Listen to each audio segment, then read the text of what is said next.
Hello again, everybody. My name is John D. Healy. I do a podcast called It's Good to Talk. Over 200 podcasts out there. Got into podcasting because I produced a book for my friend Stoney McGurn. He was born in 1941 here in Ireland, in Leitrim, now retired in New York City. His life story is from 1941 when he was a young man growing up in Dowra in Leitrim. And a lot has happened since then, as my guest will tell you in a moment. I give a shout out to the Irish Examiner USA, newspaper here in New York. Get all your events and celebrations coming up for Paddy's Day. Shout out also to LTB Mechanical, heating and ventilation, and they are telling me to keep the heat on because it's still cold here in New York City. My guest is from Dublin, I think, and I'll have him in a minute. Shout out to Executive Global Tours and everyone that's making trips to Ireland this year. And if they do, they should check out the wildlife in Ireland. Conor O'Brien has written a book called The Living and the Dead. Conor, welcome, and I assume you're in Dublin. And good to have you on here and tell us about the book have you produced called The Living and the Dead. It's not about people, it's about birds and species. Conor, welcome. It is absolutely, John. No, thank you very much for having you on. I'm actually a Wicklow man, would you believe, but I now live up in County Meath. So, but I work in Dublin, so I'm in that county quite a lot. This book, The Living and the Dead. So it looks at different species that we've lost in Ireland over the years. I've written quite a lot about our extinct wildlife. It's a topic that's been of particular interest to me. As someone who's always had an interest in wildlife and in Irish history, I like to kind of explore how those two areas intersect. So to look at some of the species that we had in the country that are now lost, and I profile 7 of those in the first half of the book. But I always think it's important as a writer to leave your reader with an optimistic note. So I thought in the second half of the book, I would look at some species that have returned to Ireland, that have either recolonized the country naturally, that have been reintroduced, or that were on the brink of extinction and that we're now trying to save. So kind of 7 quite sad stories in terms of species that have been lost to Ireland over the centuries, and then 7 species that we're trying to save now. Okay, Conor. So, Conor, let's go back to the first part of the book and talk about the ones that are sad, as you say, because they're no longer with us. So talk about those guys.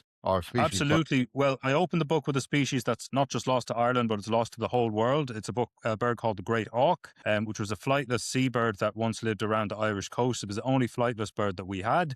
It looked very much like a penguin. It was quite tall, had a black back and a white stomach, and a very sharp bill, which you would have used for fishing.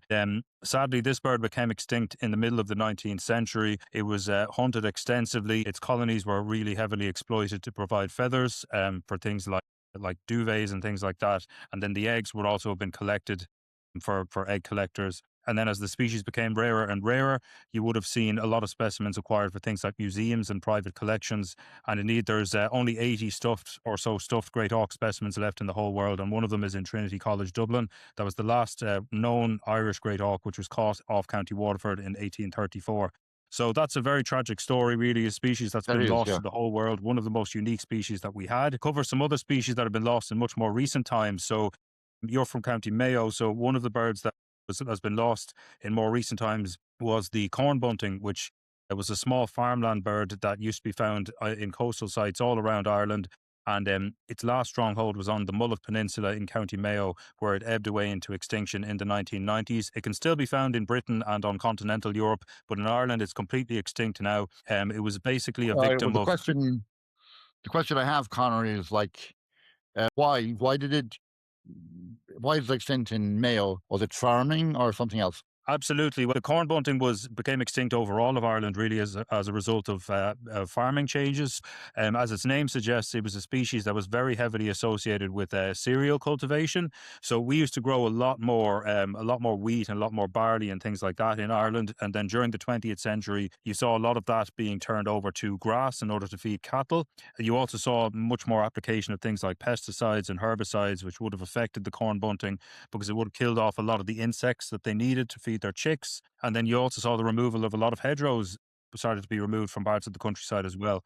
So really a combination of those factors affected the corn bunting quite heavily. And as we moved towards growing grass for cattle, and that meant earlier cutting of grass. So the corn buntings that would have been nesting in long grass, their nests would have been destroyed. So that was another factor as well.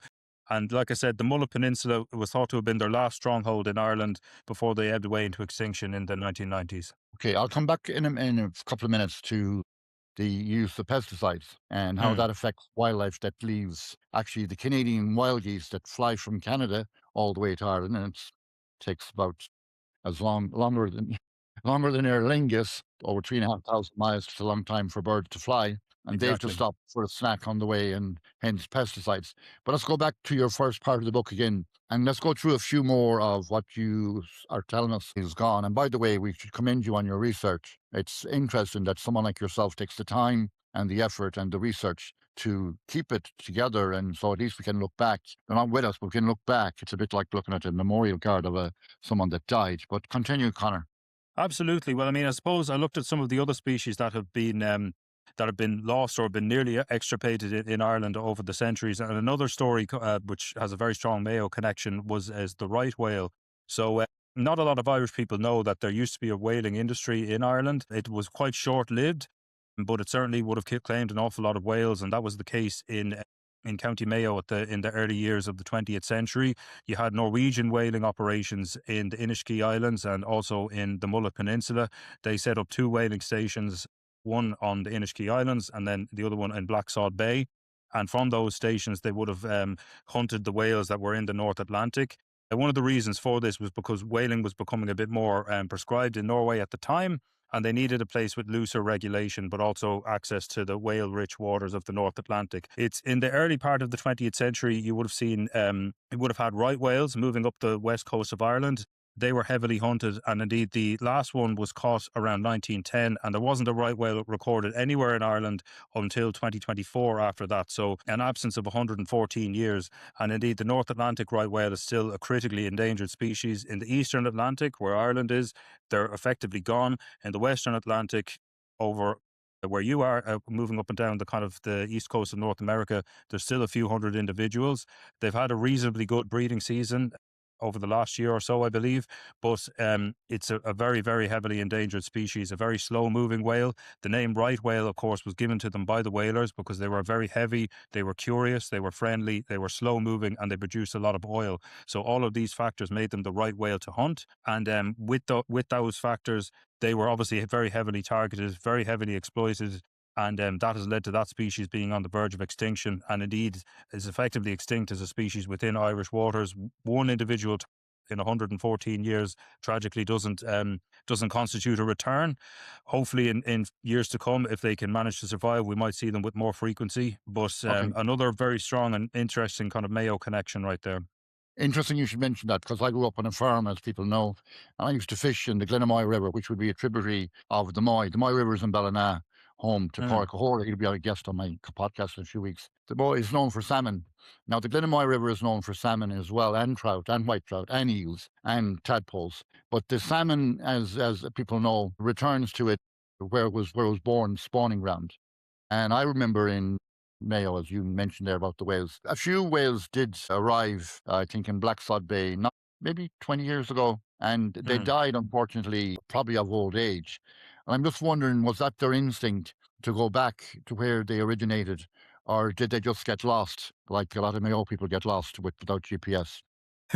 It can really be a number of factors, really. Like with regards to the right whale, so like a lot of whale species are migratory and they follow kind of routes that are generationally passed down. So they would learn the migration routes from their Right, mother or other family members. So. right, With the North Atlantic right whales on the Eastern Atlantic, they would have migrated between the coast of North Africa and the Canaries, up the kind of coast of Europe, past the west coast of Ireland, then up to like Norway slash okay. Iceland, and they would have just kind of done a loop of that. That would have been their sort of yearly cycle. So it would make sense if, I'm not sure what species of whale those were, they wouldn't have been right whales, but if they were following the sort of migration pattern, that could explain that. Of course, whales can also be disoriented by a number of factors: noise in the water, inclement weather, like in a bad storm, that can really disorient them, and that can bring them closer to shore as well. And of course, once they get stranded, they can find it very, very hard to get back out to sea again. Oh, yeah, yeah. That makes sense. That sounds like what happened. This creature was washed up, and obviously it made the news, and the size and all that, and Mm, friendly. Like people from Mayo are friendly, of course, but they were more observing what had arrived, like we do in exactly. Mayo. Yeah. So tell me, what else is in the first chapter that we didn't cover yet, or the Well, I first think half of the book? Sorry. one of the most iconic species, really, I suppose, which is the one that I left to the last part of that section, was the grey wolf. It's obviously a species that has a huge kind of cultural and historical connection with Ireland. We see St. Patrick interacting with wolves. We see the Fianna hunting wolves in ancient times. One of the Irish high kings was believed to have been raised by wolves. It's quite a common cultural trope, which we obviously see in like the foundation of Rome, for example. So wolves have had a long history in Ireland. Indeed, to our neighbours across the Irish Sea, Ireland was once known as Wolfland on account of wolves being so common here. They survived in Ireland for quite a bit longer than they did in Britain. And one of the reasons for that was because in Gaelic times, we had a very different cultural attitude towards wolves. They were hunted, but they were also respected. They were seen as kind of, part of the landscape. Mac Tír, it was the Irish name for wolf, which obviously means son of the land. That all started to change really around the time of the Cromwellian conquest. So it's very interesting to see how this kind of cataclysmic event in Irish history in terms of from the perspective of the people of Ireland was also a very cataclysmic event for wolves as well. After the Cromwellian conquest, you saw professional wolf hunters brought in, bounties being instated, and wolves began to be extremely heavily persecuted. And that combined with the kind of loss of a lot of Ireland's great forests. So between 1600 and 1800, the percentage of forest cover in Ireland fell from about 12% to just 2%. And it remains about that today. We're one of the least forested countries in Europe, unfortunately. But that heavy persecution continued right up until the last wolf that we know of was killed in County Carlow in 1786, and they've been Okay. gone ever since. And that was really the end of the last apex predator that we had in Ireland. You still have them over there in North America. They've obviously made a return in places like Yellowstone National Park, and that's been very well publicised. And the ecological benefits they've had are quite well known at this stage.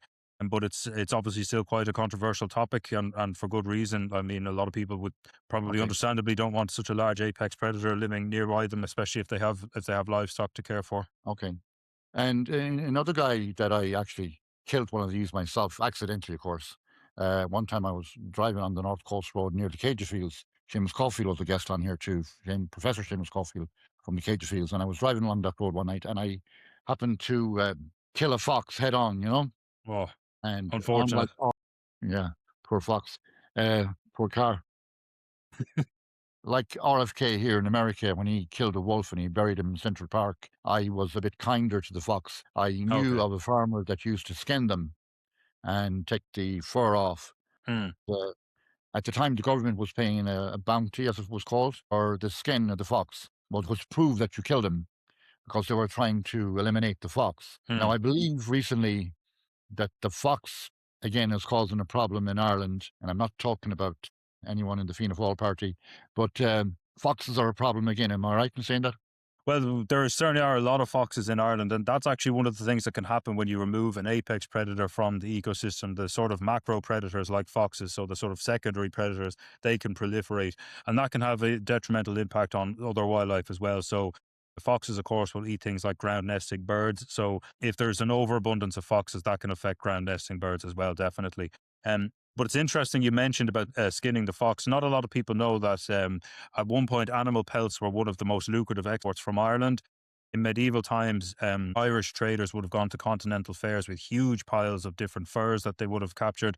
And the most precious of all was the pine marten, which is another species that I was very happy to cover in the book. And I'm delighted to say that's a species that's made quite a fantastic recovery. It was once one of the rarest mammals that we had, but it's bounced back significantly in recent years thanks to protection, Okay. thanks to less poisoning, things like that. It's made quite a dramatic recovery. Was once heavily hunted for its fur and then heavily persecuted after that in order to protect the game reserves that we had in Ireland in places like in the uplands, for example. But with the cessation of those practices, we have pine martens flourishing again over parts of the country. Okay, good. All right. We touched on the pesticides there a moment ago. And to come back to that, and people are familiar with Canada and especially Canadian geese that fly from Canada and they travel to Ireland and Europe, I guess. And in recent years, I've heard stories of where they stop to take a snack, I guess, en route to Ireland. And wherever they're stopping for their meal, it must be McDonald's, what they're eating is not too good and it's covered with pesticides. And there have been cases, I believe, of when they arrive in Wicklow and Waterford in that part of the world. Well, obviously they're exhausted from flying. It's not easy to fly that distance without being tired, even on unless you're flying with Ryanair. But they're falling out of the sky from not from the exhaustion, but from the pesticides. So I've heard stories of that, but we'll move along. Um, I grew up in Mayo, as you're aware of, and back in my early days, There was a research station set up there by the government at the time, which employed 40 people locally. And they were doing all kinds of experiments, which would be of total interest to someone like yourself, because transforming bogland to grassland and then trees as well, trying really good experiments. And they made a lot of success. They shared their research with about 40 different countries all over the world, from Wales, England, Switzerland, and people visited. They had a visitor's book, even from as far away as the Falkland Islands. So it was of interest. Big discovery they made was in liver fluke. Hmm. So liver fluke is a parasite, as you well know. When they transformed the bogland to grassland, that was a success in itself because it was lush, and if you got some bit of a summertime, it was good. So these researchers, they were all qualified scientists, I'm sure, like yourself, and they had knowledge enough to know that only certain animals could, say, be used to eat the grass that was grown. Later on, they were able to make silage. But sheep were recommended to go on this ground, and when they were eating the grass, the liver fluke, the parasite, was in the grass, or the larvae, I guess, of the fluke, and then it started to attack the liver. So liver fluke, as people know, eats the liver and then destroys the sheep. So that was a huge discovery, and anyone can Google that. And mentioning RFK there, he drank contaminated water that had parasites and got into his brain and eat part of his brain, well, whatever was there to eat anyways. And hence he has that disease now of a cognitive disability and other disabilities as well, despite the fact that he blames modern science. People know that's what happened when you drink water that's contaminated, or sheep that eats grass that has liver fluke. But that's enough on the liver fluke. But a lot of research is shared. I'm sure you find that yourself. We didn't touch yet on Birdwatch Ireland, and that was set up, I'm sure, about around the same time, maybe the 60s, to pay attention to wildlife. So you can explore that for me a little bit, please. Yeah, absolutely. Well, I mean, Birdwatch Ireland is obviously one of the largest conservation groups in the country. I'm very privileged to be a board member of Birdwatch Ireland. It's obviously heavily volunteer based, although it does have obviously an exceptional staff as well.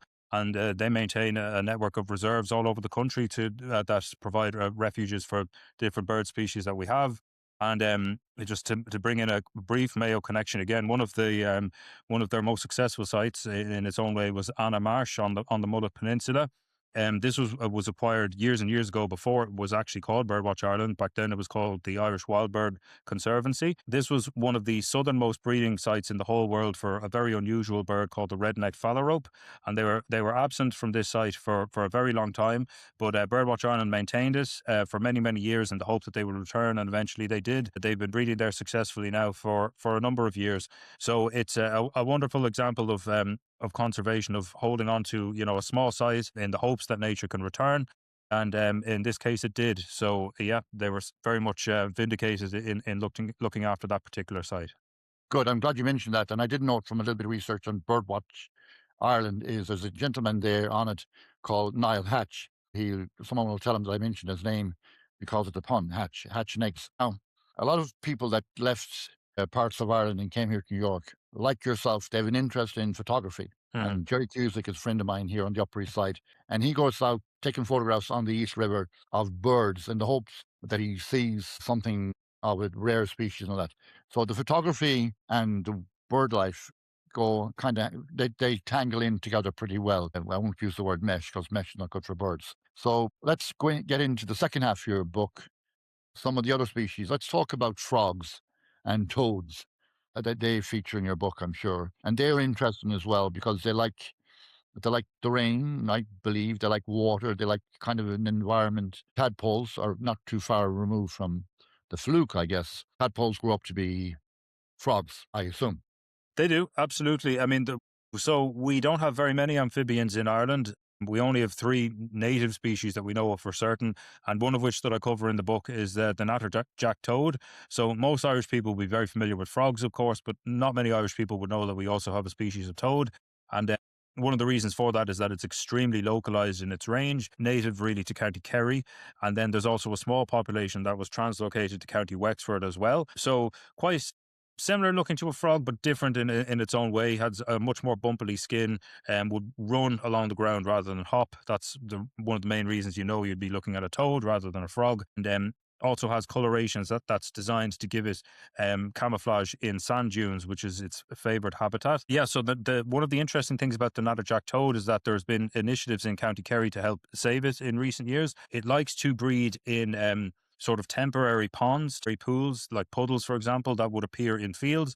But one of the problems with that is that they can evaporate very, very quickly. So farmers in County Kerry have been encouraged to actually dig artificial ponds for them. And some of these have been used by the Natterjack toad as breeding sites, which is, a wonderful example of, agriculture and nature, living side by side, and farmers doing a wonderful initiative to help preserve a species under threat.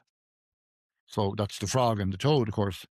I know some of my listeners will wonder, in the world of wildlife and that, like, do they serve a purpose? Or do they do anything for the environment? Or are they just pretty? Well, they're not too pretty, but is that just there for decoration? It's all wildlife. Well, I suppose, you No, mean I every mean species would have its. the frog and the toad in particular. I mean, we'll come to Yeah. bumblebees in a minute.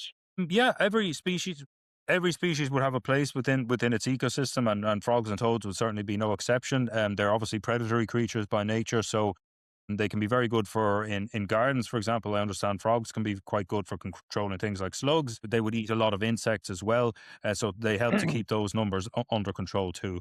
And they're also prey as well for other creatures. So like frogs would provide food for things like herons, for example, and otters as well. So yeah, every species, big and small, would have its place in an ecosystem. None of them would just be ornamental. Okay, Conor O'Brien is my guest today, and the book is called The Living and the Dead.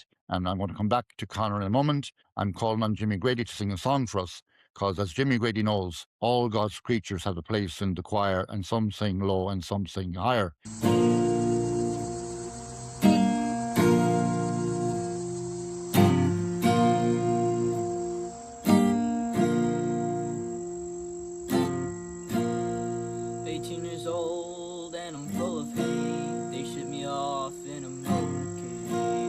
Said, boy, you're gonna fight a war. You don't even know what you're fighting for. So I lost friends in the August heat.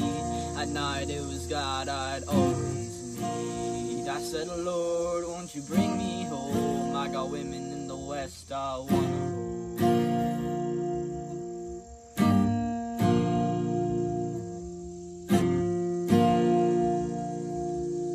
I lost you in a waiting room after sleeping there for a week or two. Doctor said he did all he could. You were the last thing I had that was good.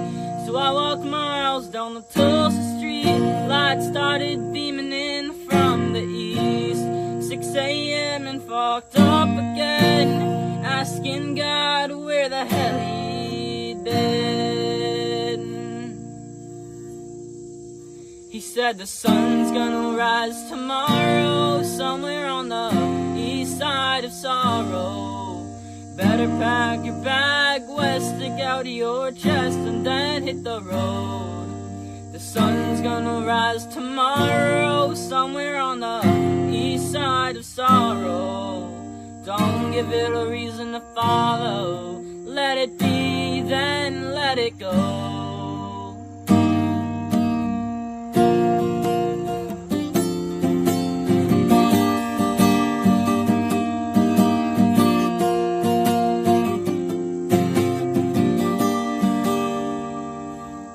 Your brother lost his mind in the city last fall. Was it his blood or his conscience or the alcohol? Did the city do him well, or did he wind up sick like every other straight boy from these rundown sticks? You ever get tired of singing songs like all your pain is just another fucking song?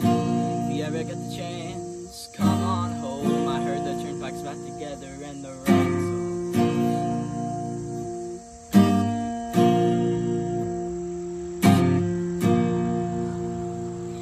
Said the sun's gonna rise tomorrow, somewhere on the east side of sorrow. Don't better pack your bag, West, stick out your chest, and then hit the road. The sun's gonna rise tomorrow, somewhere on the east side of sorrow. Don't give it a reason to follow. Let it be, then let it go.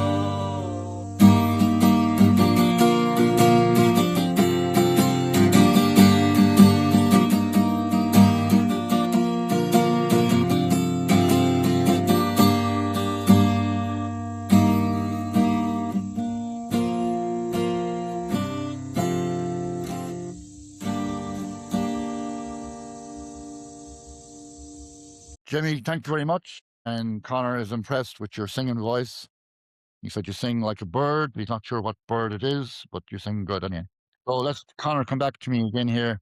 Other species, let's get into some of the butterflies, caterpillars, bumblebees, and they have a lot of color. And I run art shows here in Manhattan, New York, and color is very important when it comes to the world of art. And indeed, butterflies and bumblebees inspire artists, and so does birds, of course, and owls and everything else when it comes to feathers and detail in the world of art. You have a section on bumblebees, I think, yeah? Or I have a caterpillars. section on. I look at a species of butterfly that we've lost in Ireland, which is called the mountain ringlet. It's absolutely right what you say about butterflies. They're some of the most colourful and beautiful creatures that we have. But the mountain ringlet was probably one of the least colourful butterflies that we had. It was mostly a dull brown all over. Not to make it seem like the book was all focused on County Mayo, but this was another species that has a very strong Mayo connection. There are only 4 specimens of mountain ringlets that are held in museums in Ireland, and 2 of them are believed to have been caught on Croagh Patrick. And as its name suggests, it was a montane butterfly. It was the only species of butterfly we had that was basically specialized for higher elevations, upwards of 300-400 meters, and it's thought to have become extinct really in the early 20th century. It's not really known why it wouldn't have been living at a time when there was extensive damage being done to the uplands, but it's entirely possible that a few years of inclement weather could have really caused them a lot of damage. And when you have a species that has a very short flying season, like the mountain ringlet did, if there are a few really bad summers in succession, can really affect their breeding success. And then you also had a fire on Nathan Beg in 1940, I believe. And that could have affected the population that was thought to have been breeding there as well. Tragically, yeah, a species that's been lost to Ireland. We still have 35 species of butterfly in Ireland, some of which are in big trouble. Pesticides would be a factor that could affect them, and loss of the wildflowers that they depend upon can have a detrimental effect as well. Fortunately, there's things that we can all do to help butterflies. We can all try and keep a butterfly-friendly garden with pollinating plants that they can visit. Yeah, it's one of the great joys of the summer, having butterflies in the garden. Yeah, well, their life cycle, I guess, is very short from, a caterpillar today and a butterfly tomorrow. Hmm. So that was it. We didn't do much on the bumblebee. The bumblebee, again, like I said, there people adopt different things. There's even a dating app here in New York called Bumblebee Dating, and some of my friends, and I may add, I won't mention their names, but they've been stung a few times by the bees that they find on the dating app. But buyer beware of the Yeah, bumblebees. And their that's it. distinct color as well is, I guess, their color is to make them attractive. Am I right in saying that? Bumblebees, yeah, absolutely. Well, one of the things about bees and wasps, like that kind of yellow and black combination in nature would often signify danger. So, like when creatures are colored that way, it's often to indicate that they're poisonous and that they can sting. So you're better off to leave them alone. So that's one of the reasons that they have that coloration. But it certainly makes them, from our perspective, would make them striking and can make them quite eye catching as well. Okay, I'll avoid that dating app. Okay, moving on. What other species are mentioned in the book, Connor? So one of the species the species that I conclude the book with was the white-tailed eagle, which I saw for the first time in Ireland in Lough Derg in County Clare.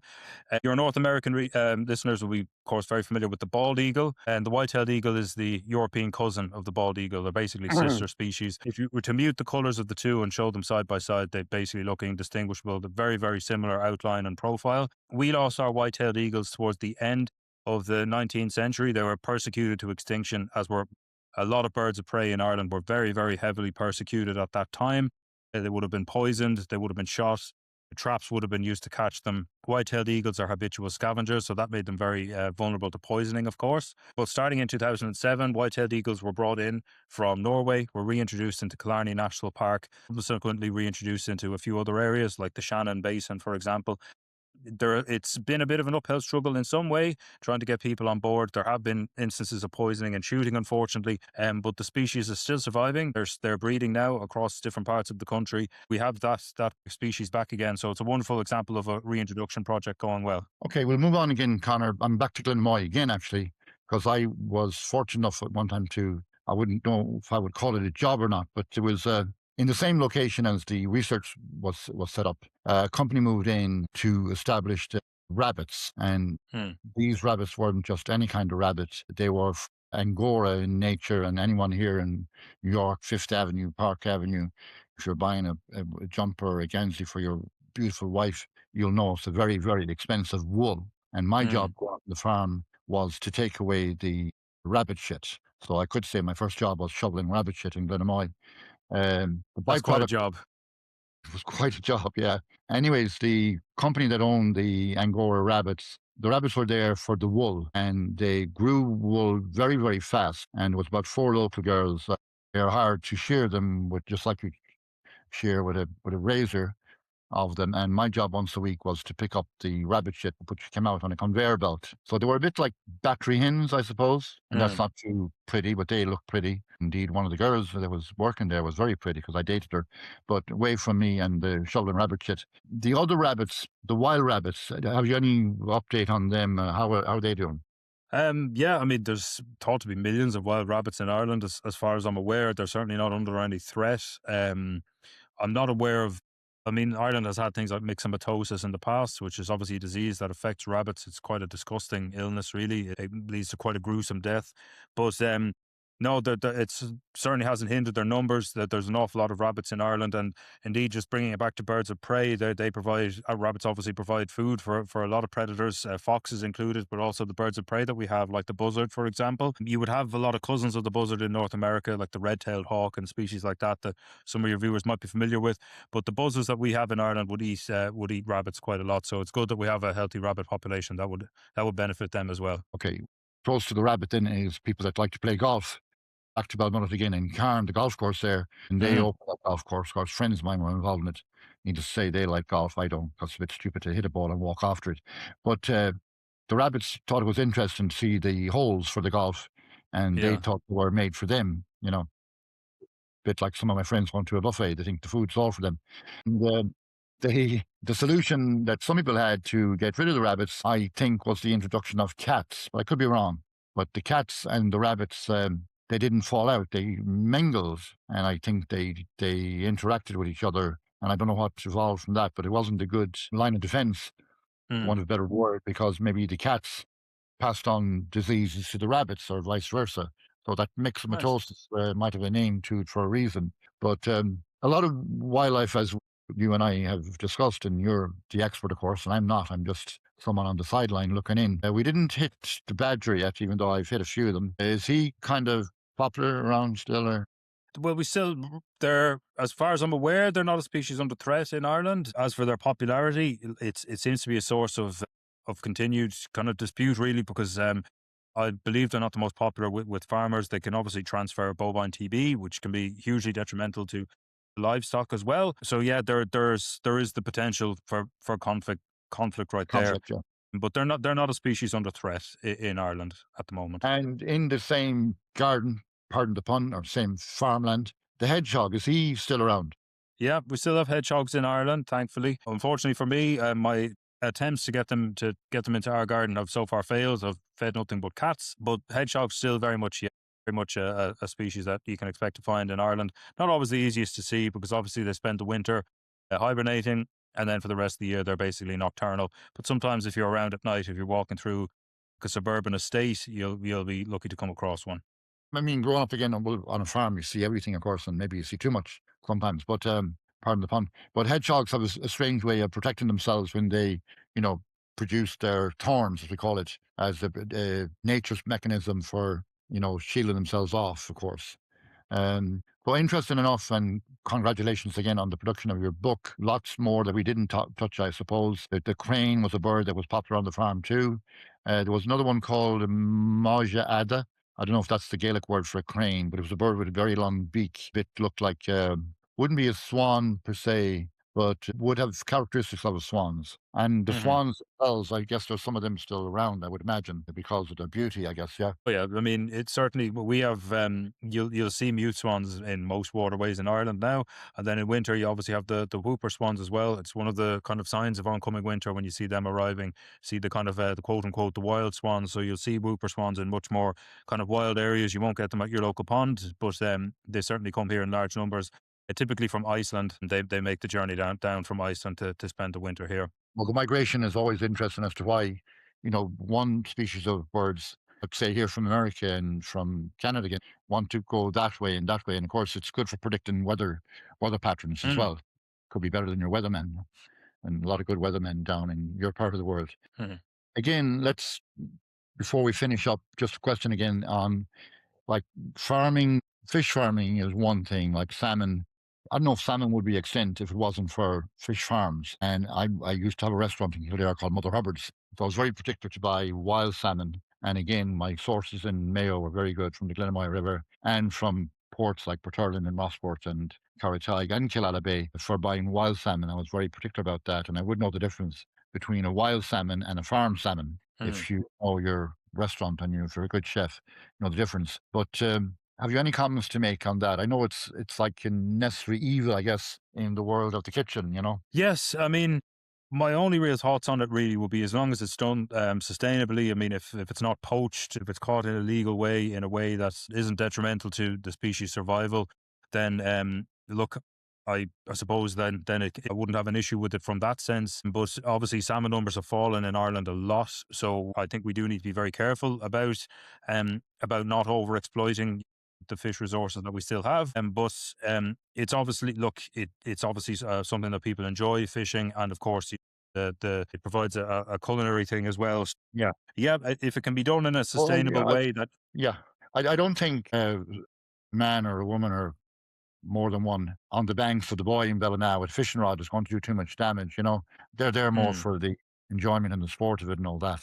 absolutely, The factory ships like that where they have high technology and they're grabbing everything and they're not giving them a chance to even grow, you know, from a baby up to an adult salmon. Salmon that I would have caught in the Glenmoy River would have been anywhere from 10, 12, 11, 12 pounds up. And anything else would big. appear to me, obviously, you know. So I would only catch the big guys. Mm. I wouldn't be very good in the FBI. But it was an interesting conversation to have you on, Connor. I'm glad we had to talk. And Thank it's you. a very No, interesting thanks for having me. book.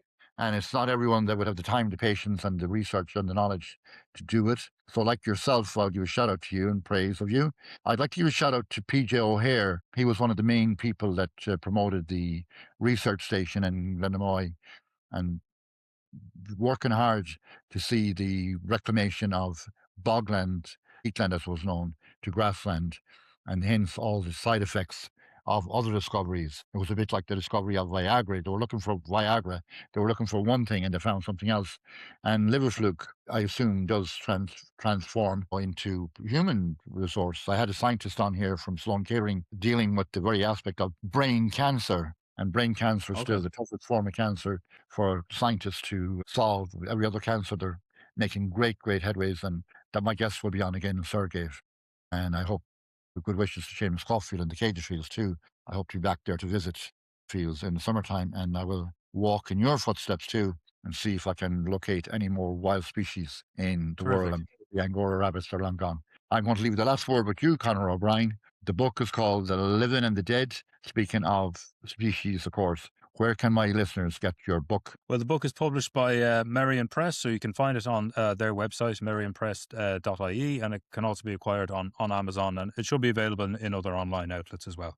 Okay, good. All right. Well, I wish the book success, and it's a nice one. It's very nice. I'd recommend it for, you know, science in schools. I studied in Coláiste-Cumann and Rossport, and I did a bit of, as they're called, agricultural science. The nickname was bog science, of course, but it was, you know, you can take the man out of the bog, but you can't take the bog out of the man. So I'm going to sign off in my native language, which is Irish, my first language, which I had to speak in Rossport, did calculus and mathematics Oscalia. So I'm going to say slán to you, Conor O'Brien, and go dtí sin scéal. Sin scéal means that's a story. Agus bé scéile. Conor, good luck and goodbye. Thank you so much. Slán go fóill. Good